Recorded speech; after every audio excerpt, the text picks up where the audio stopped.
Welcome to the first proper video in my new library/filming space. As I mentioned in my previous unpacking/bookshelf tour video, if the audio quality in here is still a bit terrible, I'm working on it. As well as the lighting and any other extra stuff, blah blah blah, teething issues. And if you happen to be new to the channel, welcome. I just moved to Scotland. It was very, very expensive. So why not join my Patreon?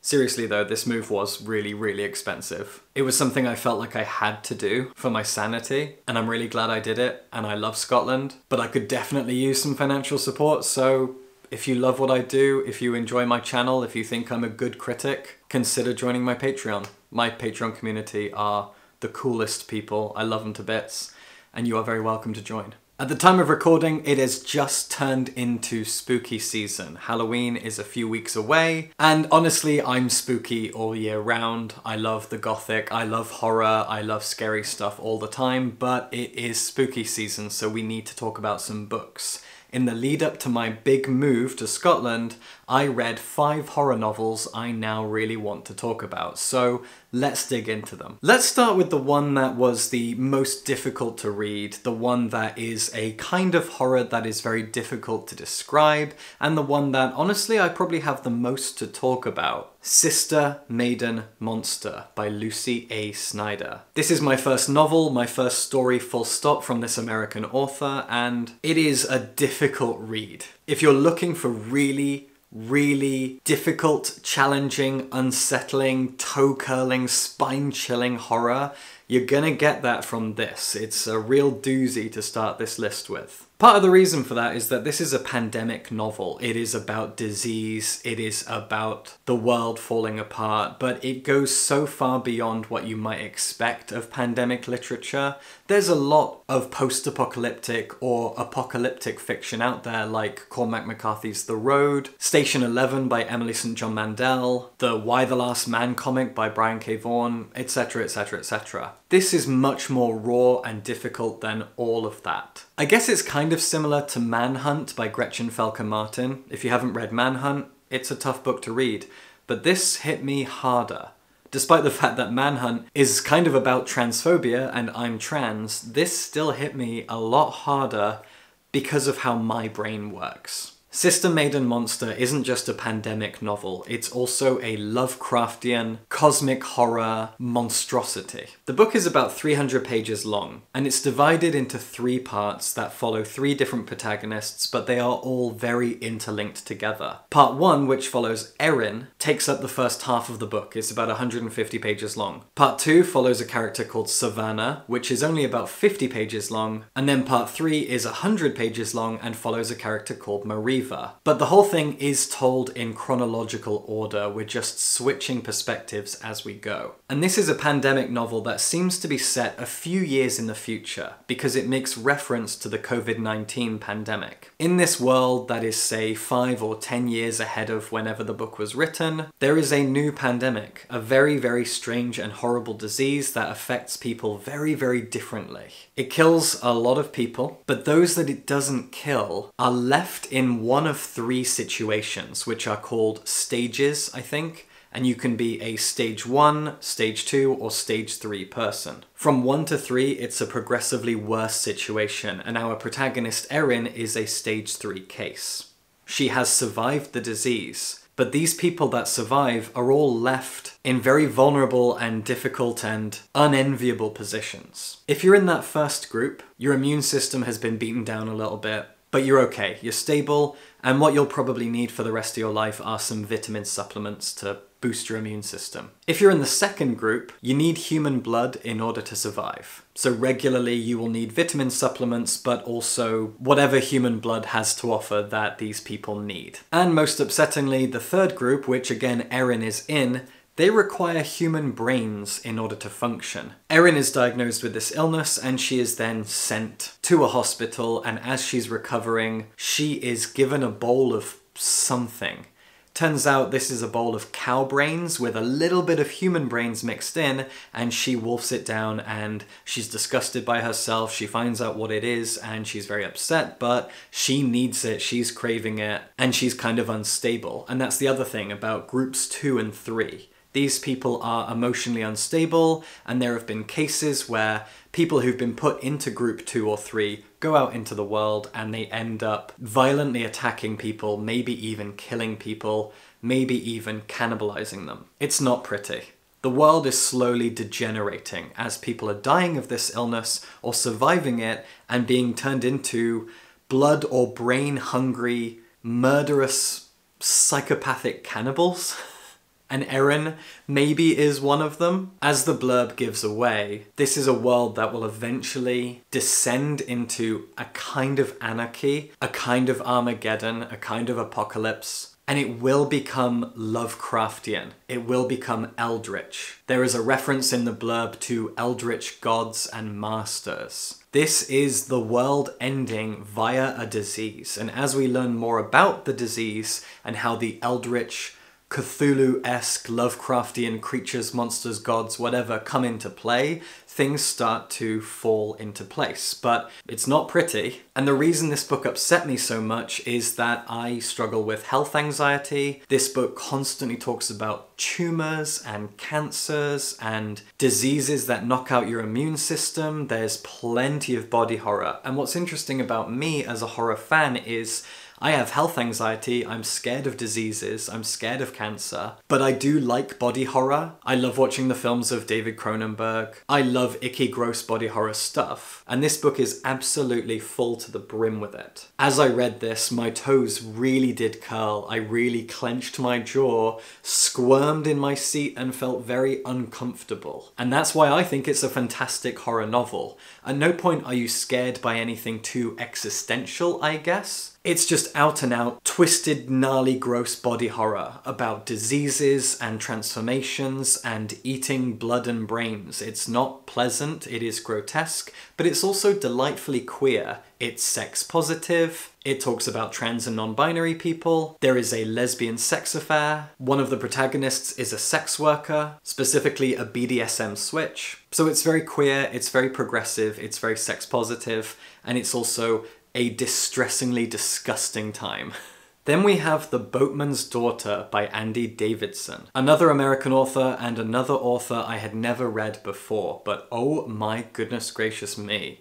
This is Southern Gothic. This is poetic and literary and absolutely beautiful in its writing, in its execution, in its setting, in its descriptive language, in its dialogue. Everything is poetry. It's so stunningly well written. It's set in the modern day, or at least definitely in the 20th century, in a bayou, with the protagonist who is a young woman. The book begins with a kind of extended prologue that takes about 30-40 pages, and it follows our protagonist 10 years before the main story proper actually begins. In this prologue, she's around the age of 12, her name's Miranda, and she's going out on a job with her dad. And his job in this bayou, on this river, for a long, long time has been transporting and trafficking things. In this prologue, he is picking up a local witch, this woman who does cunning woman stuff. And one of those jobs that she has is midwifery. The local priest's wife is about to give birth, and so Miranda's dad picks up the local witch in his boat and drives her along the river to the priest's house to help deliver his child. His wife dies in childbirth,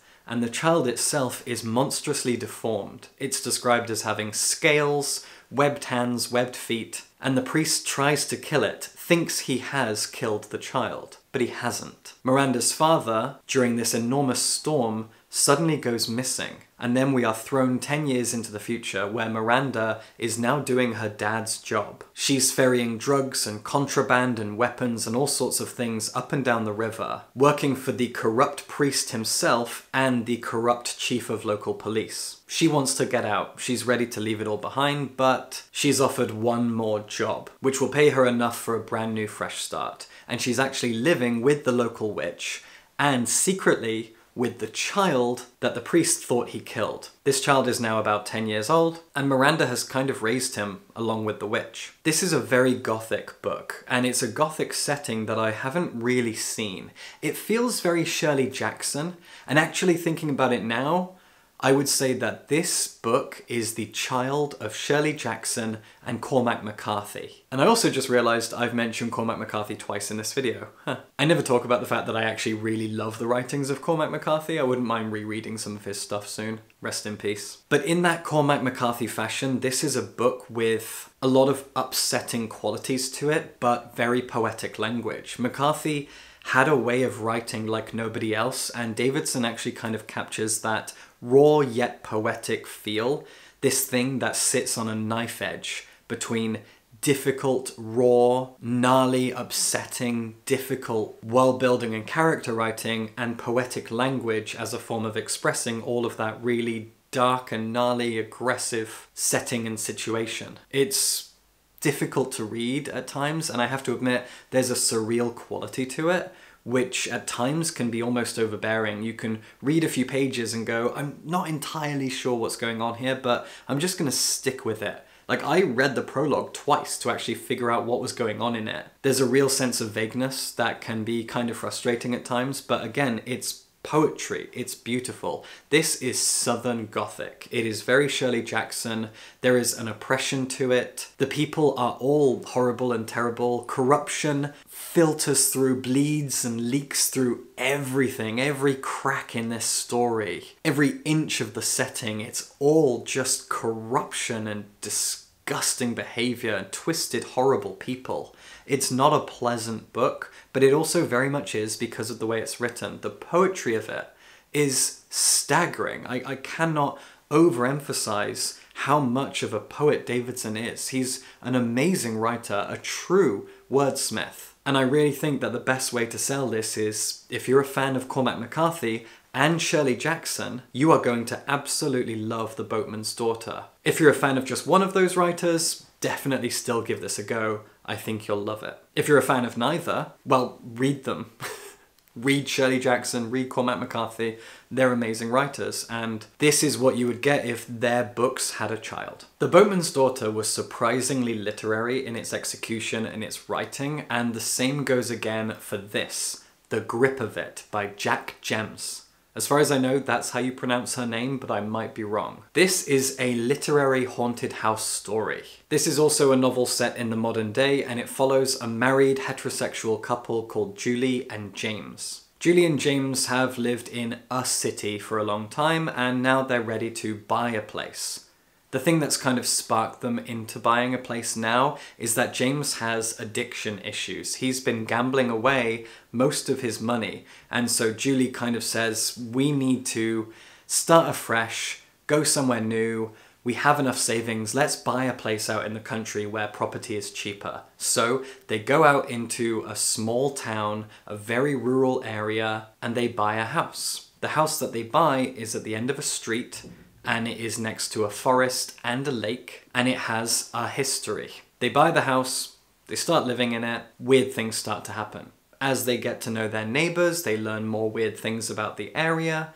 They have a next door neighbor, and he's their only neighbor because they're at the very end of the street, and he's a weird recluse. They learn more about him. He's an old man, and there's something about his childhood, something about his past that they need to learn about in order to understand their home and what they're up against. There's a lot of mystery going on here, but it's written in such a gorgeous way. The literary writing style of this book is stunning. What makes this an interesting haunting is that you don't have a clue what is haunting them, and if it's anything at all, arguably, so much as it could be the past or other kind of vague or negligible kind of thing. It's one of those literary stories that could be about different things. Is it about the past? Is it about the concept of the home?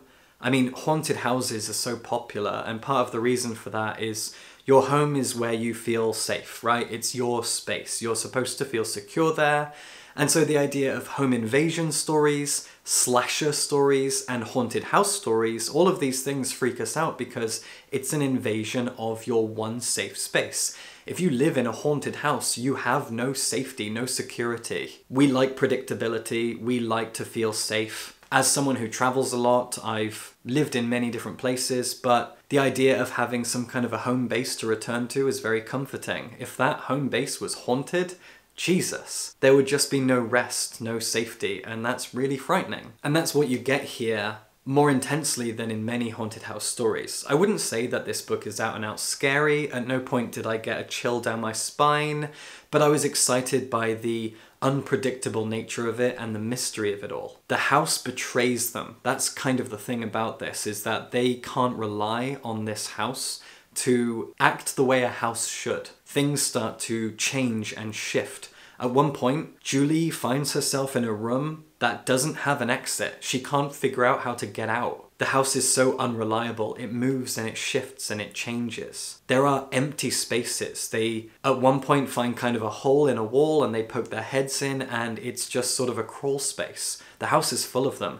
Attics and basements and random gaps in the walls that don't make any sense. They could be for smuggling or storage or something, but they don't really feel fit for purpose, and they also seem to disappear when they want to.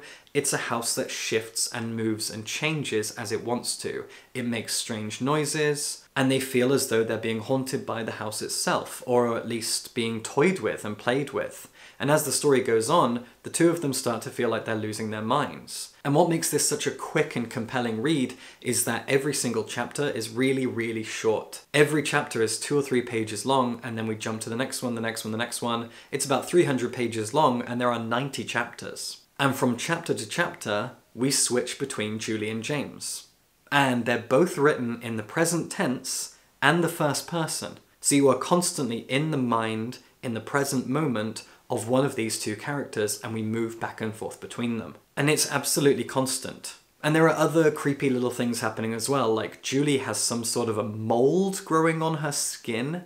She's getting these bruises and they seem to be growing, and she wonders if it's an infection, if it's a rash, if it's gangrenous. She's not sure what it is. And it's happened ever since they moved into the house. And again, as I mentioned, you've got the neighbor, twisted, creepy old man who keeps watching them through his window. What does he want? What does he have to do with all of this? A lot of mystery in here. And it really highlights the fact that home should be safe, and what if it isn't? And I really like that. Then we have Horseman by Christina Henry. This is my first book of hers that I've ever read, but she's got quite a few books out. She's kind of known for writing dark fantasy, a blend of fantasy and horror, and lots of really good retellings of classic fairy stories, fairy tales. Most people know that if you go back and read the fairy tales of the Brothers Grimm or Hans Christian Andersen, fairy tales historically have always been very, very dark and bleak, and it's Disney that made them more sanitized and safe and colourful and palatable for children of our generation, blah, blah, blah. Everyone knows fairy tales are dark, and Christina Henry is just reminding us of that, bringing it back to the dark and twisted fantasy side of the fairy tale, and kudos to her. What she's done here is approach the legend of Sleepy Hollow from a new angle. The Legend of Sleepy Hollow was a short story, one of the earliest examples of short story fiction from the US that we ever had. Although the author, whose name escapes me, actually wrote The Legend of Sleepy Hollow while living in Birmingham, UK. The Tim Burton film from 1999 starring Johnny Depp is the most famous example of Sleepy Hollow, and I do really, really like that film, although it's been years since I've seen it. And Christina Henry's Horseman is actually a sequel. I thought at first it was some sort of a retelling, but no, it's a sequel. It's set like 50 years after the events of the original Legend of Sleepy Hollow. That story was set in New England, in a Dutch settlement, a small, sleepy place. And our protagonist in this book is called Ben, and he is the grandchild of two of the protagonists from the original Legend of Sleepy Hollow. Those two protagonists got married, they had a kid, and that kid sadly died when he was an adult, and he left Ben behind, and Ben has since been raised by his grandparents. The book wastes no time in throwing you into the deep end. When the book begins, there is a murder. A child is found dead in the forest, and we immediately think the Horseman did it. Ben thinks the Horseman did it. Lots of people wonder if the Horseman did it, but Ben's grandparents are adamant that the Horseman never actually existed. And you find out why pretty soon into the book. The best way I can describe this is actually YA horror. I think this is a great book for you to read if you're not a horror fan, but you think you might like to be one. If you've never read much horror and you want to give it a try, read Horseman. If you've watched a few scary movies and you think, yeah, okay, maybe horror could be for me, there's some kinds of horror I like and some that I don't and blah blah blah, again, read this. It's a great example of YA horror, where there is blood, there is guts, there is murder, there is spookiness and mystery and all those things, but none of it is terrifying. None of it is spine-chilling and upsetting. Every different kind of horror, body horror, existential crisis, hauntings and ghosts and mysteries, whatever it might be, each one of them can escalate to a terrifying point. You can read thrillers that are just cozy murder mysteries, and then you can read thrillers that really make you genuinely upset. This is a great example of horror being chill. All the trappings of a scary story are here, but at no point did I ever really feel scared. You might, but I really would say that if you want to try horror for the first time, and it is currently spooky season, it's about to be Halloween, this is the kind of thing you should check out. And another lovely thing about this is that Ben is actually transgender.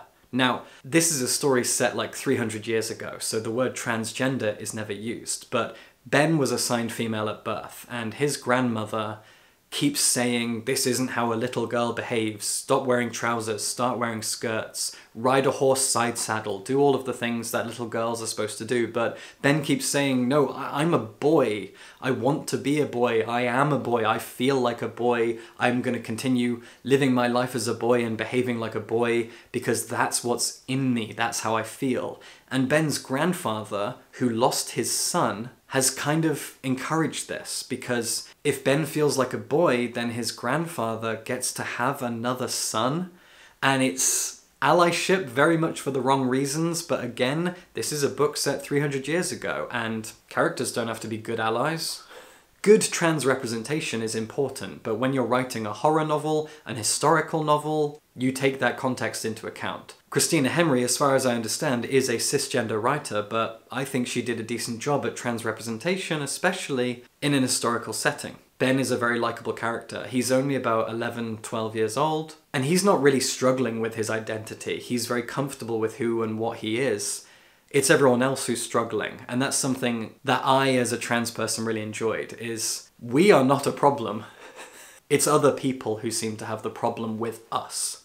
And they've decided to have that problem, or they've been convinced to have that problem by the media, by the government, whatever. We've been scapegoated, we didn't ask for that, we're just living our lives. And Ben kind of represents that. Ben is like, yep, I'm a boy. That's kind of it. And then other people, like his grandmother, are saying, no, you can't be a boy, you need to be a little girl and act like a little girl. And Ben is like, why though? I'm definitely a boy. So I'm gonna go solve this mystery, find out if the Horseman's back and who the Horseman is and who's killing these people and blah blah blah. Kids are dying, there are more important things than whether or not you think I'm a boy. I'm gonna go explore and try not to get killed. And I really enjoyed that. And finally we have a book that I won't talk about too much because I already reviewed this. When I was given this as a review copy, I wanted to do a dedicated review, but I also wanted to do a new horror books list for Halloween, so I read a bunch of other books. And that's why I've left this till last. This is The Night House by Norwegian author Jo Nesbø, who is a legend of gritty crime dramas. His books are massive. Internationally successful, everyone loves him. And this was translated into English by Neil Smith. As I said in my review, this book is divided into 3 parts, but part 1 takes up the first 2/3, and it is a very paint-by-numbers, average kind of YA horror story. It will not shake the foundations, it's nothing too exciting, but then when you get to the 2/3 point and you enter part 2, everything changes, everything flips on its head. Please go check out my review. I actually don't think I want to talk about this too much because I'm just going to end up treading water. I've already gone over it in my review, but I need you to check this book out. I am so curious as to what people will make of this book because as you begin reading it, you kind of go, oh, this is nothing special. It feels very Stephen King-esque, very, very derivative of Stephen King. And then at the 2/3 point, it turns on its head and everything changes. I had people in my comments saying they gave up on this book because it was boring. Try and get through part 1 and watch how it changes and how it changes you. It's fascinating. There you go. 5 books to check out for Halloween. Support me on Patreon if you'd like to. Happy Halloween and subscribe for books.